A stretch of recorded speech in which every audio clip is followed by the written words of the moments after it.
So, Carol, thanks for inviting us along today to the Robinson Library. Fantastic building. Maybe you could tell us a bit more about it. Well, firstly, delighted to have you here. Thank you very much for coming to this library. Yes, Armagh Robinson Library, a very old library. In fact, the oldest public library in Northern Ireland, and we're very pleased about that. It was built in 1771, and you are standing in the building, the original building. So it's not as if it was used for something else. This was a purpose-built library in the 18th century. So, of course, when the building was first built, like you say, it was built as a library. And the founder of that library, of course, if you want to touch on to that one. Indeed. In fact, if you look over one of my shoulders, you will actually see a sculpture of our founder, Archbishop Richard Robinson. He became the primate of the Anglican Church in Ireland in 1765. And when he came to Armagh, there was no library. And by 1771, there was a library, and it's the public library, and it was for the people of Armagh to come to read newspapers or to consult books and so on. And then during the time that he was here, he then developed this great idea, this plan, that Armagh would be a university city. So this library took on an even more important emphasis in that we have books on a great range of themes that students would have studied. So you've got medicine, law, philosophy, theology and so on, all here, 18th century. And we gain people to this day coming to see, well, what was being read and studied at that time on these various subjects. So I can imagine a library of this size and the amount of books that you would have in this, cataloguing would certainly be an issue. You are right. And what I think is great is, even though this building has been made larger since Archbishop Robinson's time, simply because of the number of books coming into the collection, we have still retained the method of cataloguing that was there from 1771. And it is that a book is shelved not by its subject, not by its author, but simply by its size. And I would encourage your listeners to come and see exactly what we mean here in person, with the large books to the bottom and the smaller books to the top. And of course, there's a lot of traditions around Robinson Library that have remained, and indeed the fact that the keeper of the library to this day still remains a resident of the building. Yes, indeed. Right from the start, Robinson required that this building would not only be designed to hold the books for a library, but that it would also be a home for the keeper of the library. So we have a family in at the moment, the Foster family who live here. So the keeper, his wife and children live just next door, literally next door, on the other side of the wall from us. So they say they live behind the books. Fantastic.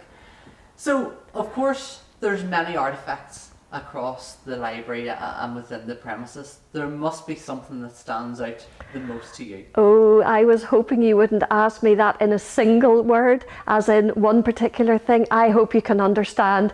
This library has been here for such a long time, 250 years this year, so you can imagine the collection that it has gathered at this stage. But there are 3 points, if you don't mind me, instead of asking for one and giving you one, please don't be cross with me, that there are 3 that I'd like to identify. For people who are local to Armagh, who may be doing family history, we love the fact that we have the original census of 1770. And Archbishop Robinson actually commissioned the first keeper of the library, William Lodge, to carry that out.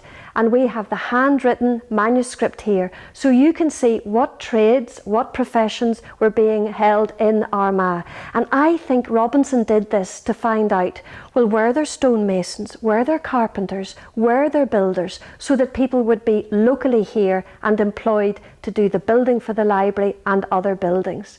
So it's a lovely insight, and I should very naughtily tell you, there were many publicans in Armagh in 1770. That seemed to be a great profession for the city of Armagh. So that's one of them. Another that really meets the needs of our American visitors is an American atlas of 1776 by Thomas Jeffries.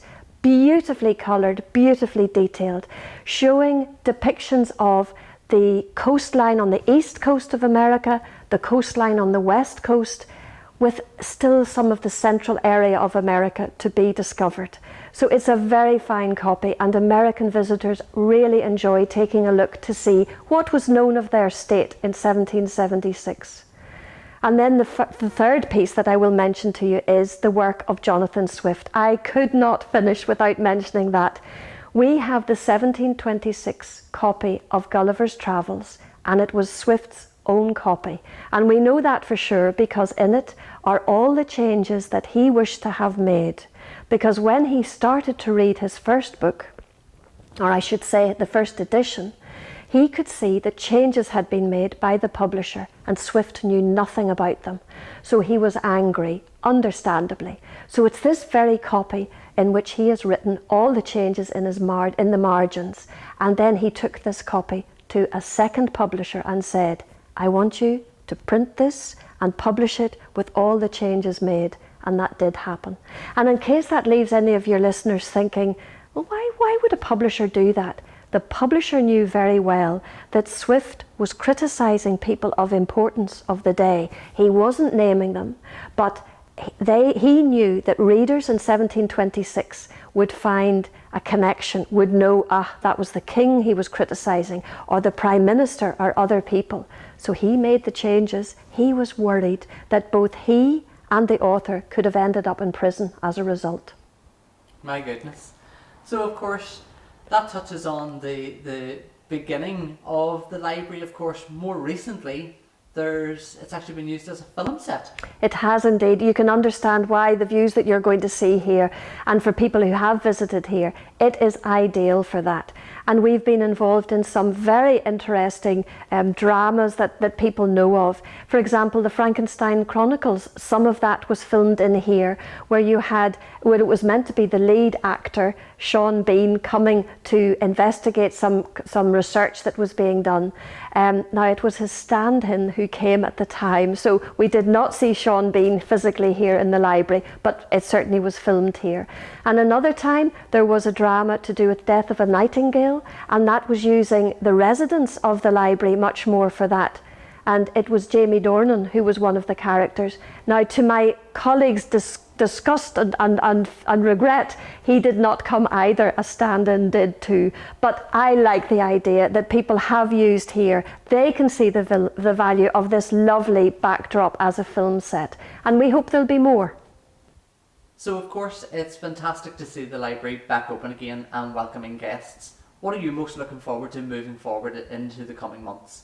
Well, we're very pleased to let you know that some local primary schools are actually hoping to visit us before the end of this school year. And we hope that coming into the autumn, we will be welcoming many more school visits to both the library and to our other building in number 5 Vickers Hill. And also that adult organisations will come back to us as well, whether history societies, community groups, church groups and so on.